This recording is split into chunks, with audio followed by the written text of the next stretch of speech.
This opening quote is from Henry Lawson, a famous Australian poet. Lawson worked as a roustabout at a nearby Tirley station, where he composed many of his outback poems. Not many kilometres to Bourke now. Bourke is a town of about 2,400 people. Industries are cotton, wool and tourism. There is much to see and do around Bourke. If you ask an Australian what is the outback, you would probably give a sweep of an arm and say that out there, outback of Bourke or beyond the Black Stump, meaning a vast area sparsely settled away from the settled fringe of the continent.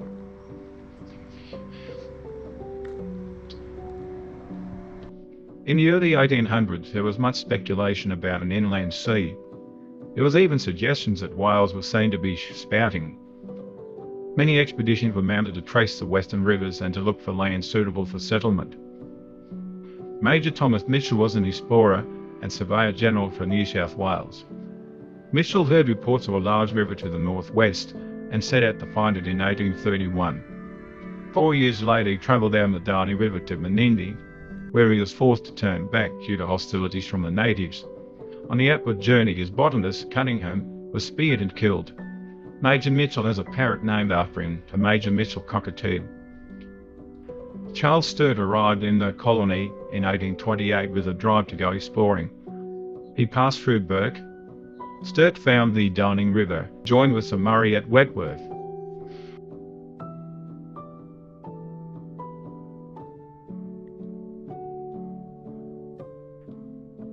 In 1844, Sturt set out again looking for the inland sea.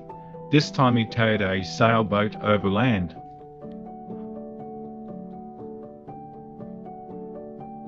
Now to look at some of Bourke's grand buildings. Now a guest house. Currently a medical facility. The booming port of Bourke was a major transport hub. The port was the busiest inland port in the world at the time. Dozens of paddle steamers plied up and down the Darling River.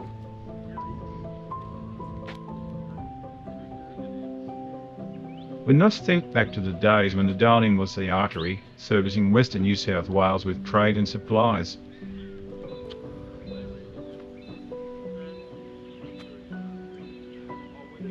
Where this replica now stands, there once were 3 wharves.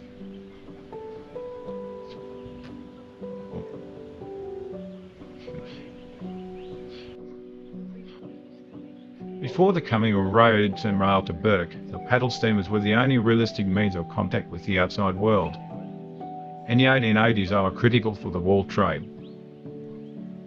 The Darling River was named after the Governor of New South Wales, Sir Ralph Darling, by Charles Sturt the explorer.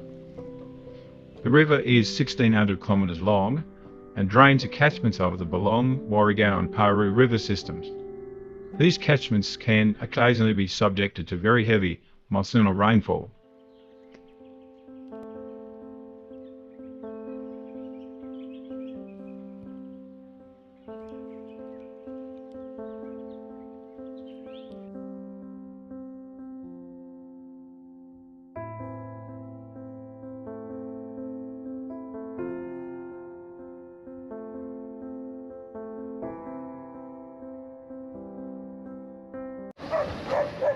Modern day transport. These large road trains carrying livestock are a common sight. A dog teddy sighted beyond the move. There are cages on the trucks for the dogs. This Crossley engine was manufactured in Manchester, England in 1923. It is over 100 years old. It is hard to believe that over 100,000 of these engines were made. These were large diesel oil engines and were a follow-on from the steam era. It is a water-cooled four-stroke twin-cylinder engine with compressed air start. It weighs an incredible 16 tonnes. The engine's capacity is 54 litres and generates 138 brake horsepower, 260 revs per minute. Most modern motor cars have engines of 2 to 3 litres, so it gives an idea of the size.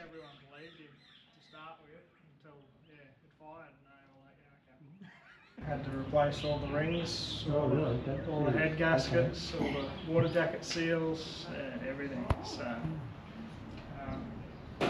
we're only now just starting to get close to having it all done, because everything's custom made. So yeah, and then you got to get the right people that sort of know a little bit about what they're doing when they're doing that sort of stuff. So I tell people that come down that if we don't have people turning up, eventually they'll probably shut it down. So while ever we still get people that turn up every day, it's really good for me. Makes a good argument to say that we need to keep it running. So yeah, so thank you very much. Now a bit of background on this engine. So this year she's sitting at 102 years old. Originally manufactured in Manchester, England. It was shipped across to Australia to be used in the Sydney powerhouse to start with. They used it as a generator for electricity purposes. It then got moved from Sydney up to Coffs Harbour. It changed roles and was used as a butter churn in a butter factory. A little bit different, but still ran nonetheless. From Coffs Harbour it then moved out to Narromine. It was used as a water pump for irrigation purposes. Once it finished there, it sat for about 30 years on the side of the river. During that time period, I'm pretty sure she went under floodwaters a couple of times.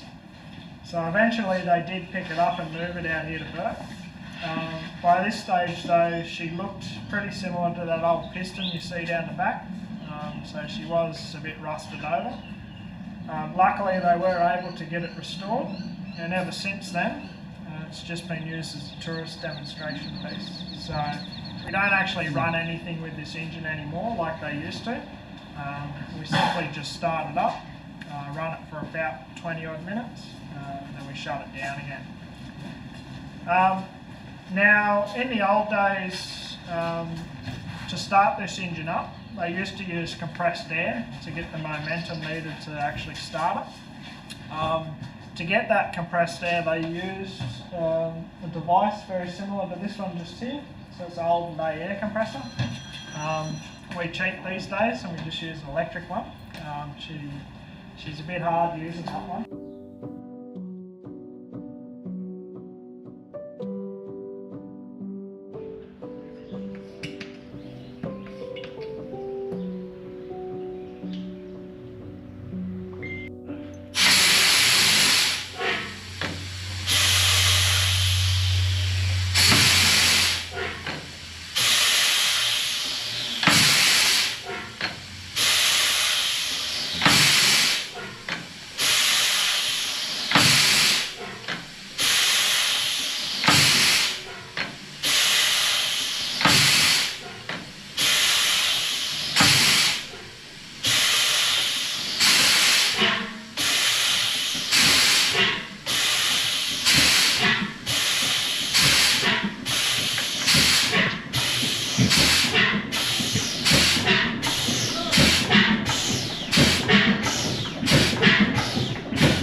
Add the 6 ring grooves on the old piston.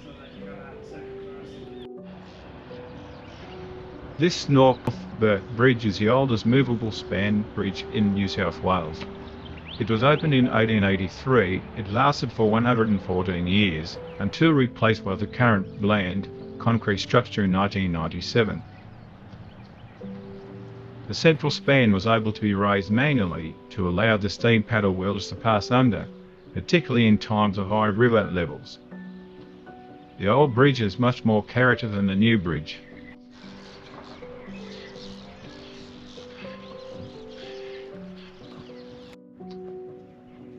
The era of the steam paddle boats lasted from the 1850s to the 1950s. The original Jandra was a steam-powered unit. This one has a diesel engine. Its draft is about 600 millimetres or 2 feet, necessary as the river is full of logs and sandbanks. Now for some paddle boating down the Darling.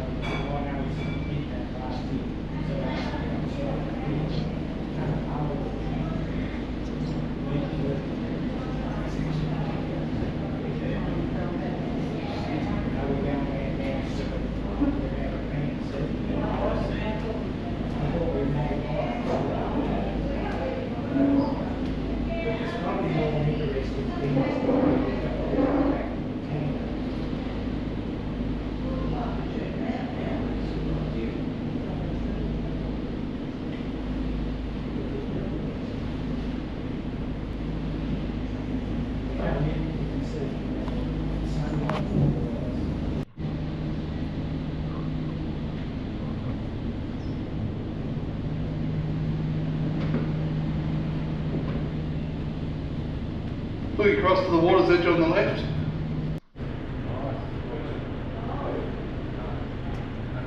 Stars on the flag represent the states of Australia, and the 4 blue bars represent the 4 major rivers: the Murray, Murrumbidgee, Darling and the Barwon.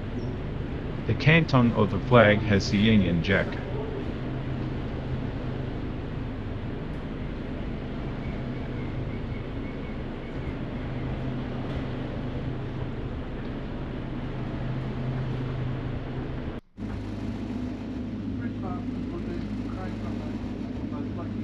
The lift mechanism on the North Bourke Bridge involves a system of cables, pulleys and counterweights that are manually operated by a single winch to lift the central span for river traffic. The 1895 modifications replaced iron chains with flexible wire ropes and large pulleys to reduce friction and to allow for easier lifting. The system incorporates counterweights to facilitate the lifting operation. A single winch operates the lift span through a system of large pulleys located at the top of the winch tower. A longitudinal shaft was added at the top of the towers to ensure the pulley rotated at the same speed, ensuring the lift span rises evenly at both ends.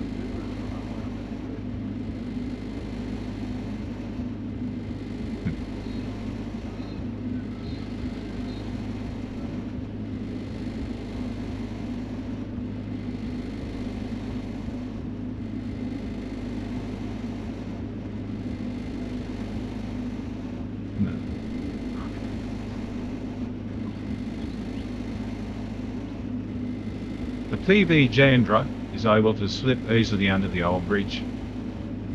The old bridge is no longer used.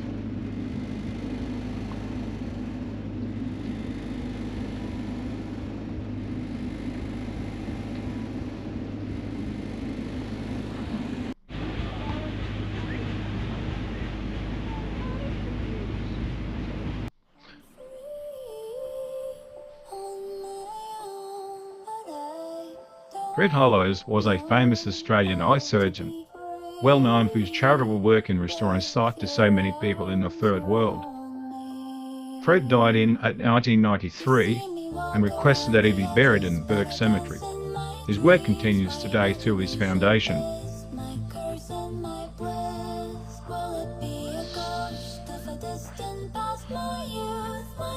Bourke Cemetery stands out as a place of colour.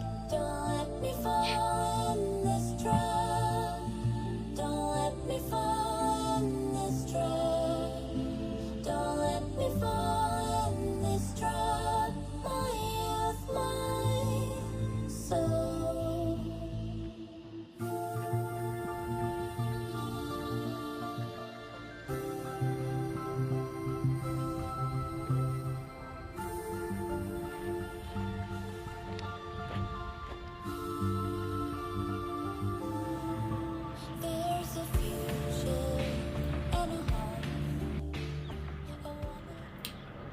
It is the fashion these days to paint murals on water towers and disused silos. Some of the artwork is quite impressive. This Morven Street water tower features the local glossy black cockatoos and some local Aboriginal artwork. Many locals made their mark with their handprints.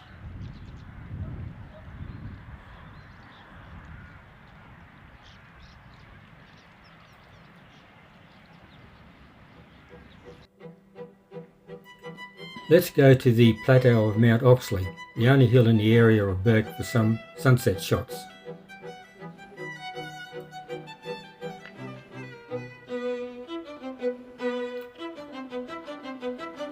The road to the top has a serious drop-off, so it pays to be very careful. It was named by Charles Sturt in his explorations.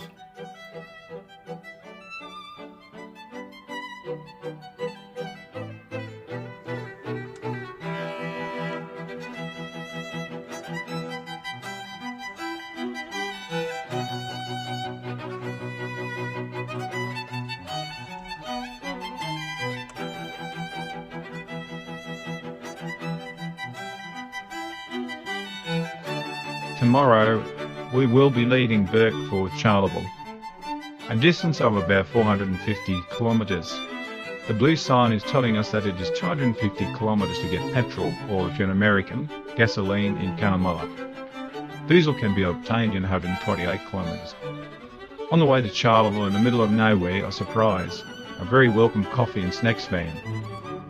The van is operated by the owners of a nearby station property.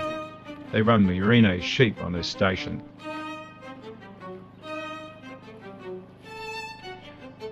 In the next video, we will be travelling to Charleville with a quick stop in Wyandra and a visit to the Cunnamulla man.